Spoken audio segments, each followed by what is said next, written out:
Oke, bismillahirrahmanirrahim. Assalamualaikum warahmatullahi wabarakatuh. Pada kesempatan kali ini, saya memperkenalkan proyek UTS IRP dengan tema toko fotokopi. Proyek ini bertujuan untuk mempraktikkan penggunaan IRP Odoo untuk mengelola usaha toko fotokopi, termasuk pembuatan database, pengelolaan produk, pelanggan, hingga transaksi keuangan. Soal ini meminta kita untuk menjalankan berbagai aktivitas operasional dalam sistem IRP. Next. Nah, di sini saya Muhammad Rizal Viana, mahasiswa Enterprise 302 dengan NIM 0110123096 telah menyelesaikan proyek ini sesuai petunjuk. Next. Nah, di sini membuat database baru dan profil perusahaan. Langkah pertama adalah membuat database baru dengan nama DB Fotokopi dan melengkapi profil perusahaan. Nah, berikut langkah-langkahnya. Yang pertama, di sini saya membuka Odoo melalui localhost di Google Chrome. Kemudian pilih opsi Create Database, kemudian masukkan nama database. Nah, di sini saya memasukkan nama database-nya yaitu DB Fotokopi. Kemudian kalian bisa isi email, administrator, dan buat kata sandi untuk akses. Kemudian, klik tombol continue atau login setelah database dibuat. Saya mengisi profil perusahaan dengan nama toko, alamat, nomor telepon, dan penetapan rupiah sebagai mata uang. Ini adalah dasar untuk semua pengaturan operasional sistem IRP. Nah, di sini bisa kita lihat kita memilih mata uang atau IDR rupiah. Nah, di sini ada profil saya. Oke, bisa kita next. Menginstal modul dan menentukan nilai mata uang. Setelah database siap, langkah berikutnya adalah menginstal modul yang relevan dan mengatur mata uang. Langkah-langkahnya, yang pertama, kita masuk ke menu apps di Odoo, kemudian cari modul seperti sales, inventory, dan accounting. Lalu, klik tombol install. Nah, di sini kita buka menu setting untuk konfigurasi mata uang, kemudian aktifkan fitur multi-current, dan di sini kita memilih IDR atau rupiah. Nah, di sini kita bisa langsung klik centang aja. Sebagai mata uang utama, modul dan konfigurasi ini sangat penting karena mendukung transaksi penjualan, pembelian, dan manajemen keuangan. Nah, tampilannya seperti ini. Oke, next. Membuat produk. Nah, pada soal ini, kita diminta untuk membuat produk yang relevan dengan bisnis fotokopi. Nah, langkah-langkahnya adalah yang pertama, masuk ke modul inventory atau sales, kemudian klik tombol create product. Kemudian isi informasi produk seperti nah, di sini saya menambahkan produk yaitu yang pertama kertas HVS, spidol snowman, buku sidu, penghapus Joico, sedotan pensil, dan pulpen Kenko. Nah, kemudian klik save untuk menyimpan data produk. Nah, jadi tampilannya bakal seperti ini pada purchase dan produk. Nah, di sini ada 6 produk. Nah, jadi produk ini akan digunakan untuk mendukung transaksi penjualan dalam sistem seperti itu. Next. Membuat customer.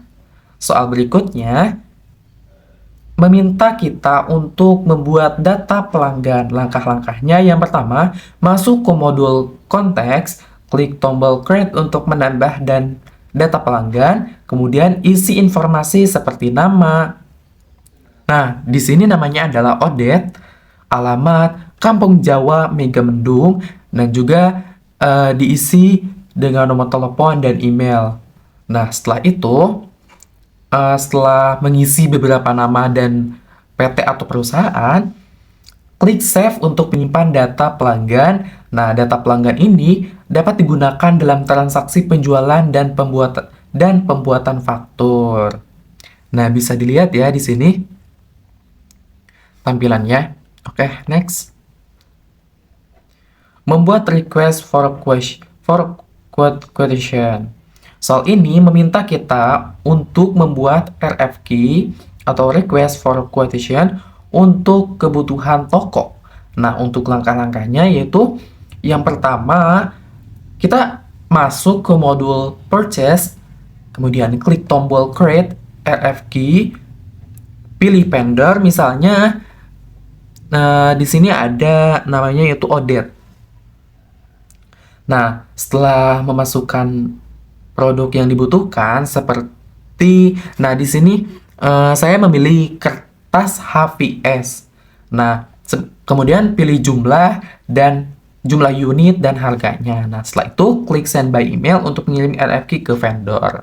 Simpan RFQ untuk pencatatan lebih lanjut.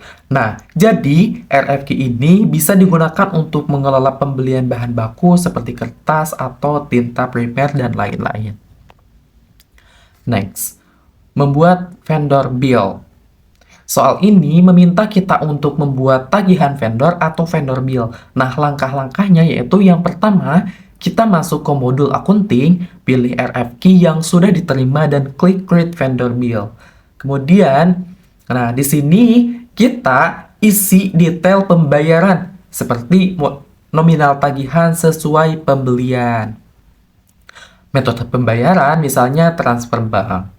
Nah, di sini sudah terlihat ya, kita memasukkan 6 produk dan juga sudah tertera total harganya.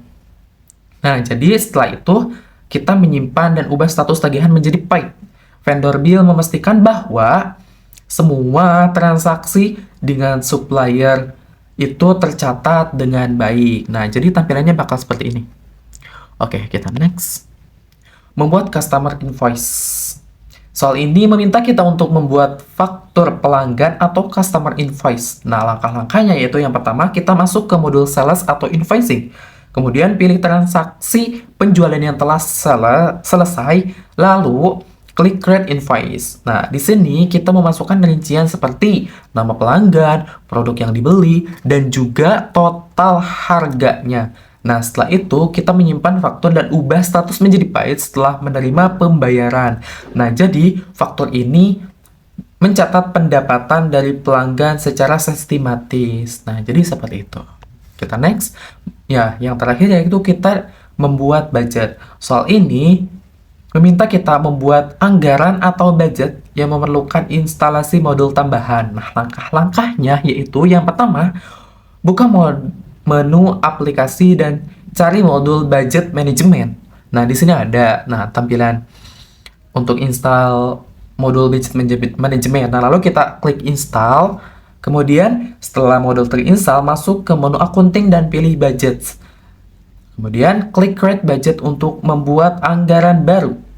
Nah, di sini juga isi data seperti nama budget, kategori, pembelian bahan baku, terus nominal, dan lain-lain. Nah, di sini bisa di checklist aja seperti purchase of equipment, terus produk sales. Nah, jadi seperti itu. Nah, jangan lupa di sini juga centang analisis accounting dan juga budget management, dan juga nilai mata uangnya adalah IDR atau rupiah. Nah, kemudian setelah disimpan, anggaran dan pastikan semua kategori telah tercatat dengan modul ini. Nah, jadi kita bisa memantau pengeluaran toko fotokopi secara lebih terstruktur. Nah, jadi seperti itu. Nah, dan yang terakhir adalah slide ini menunjukkan hasil akhir proyek. Semua tahapan mulai dari pembuatan database, pengolahan produk, pelanggan, transaksi, hingga anggaran telah selesai sesuai instruksi. Soal sistem ERP ini siap digunakan untuk mendukung operasional toko fotokopi secara efisien. Nah, baik. Nah, jadi seperti itu. Mungkin cukup sekian dari saya. Terima kasih. Wassalamualaikum warahmatullahi wabarakatuh.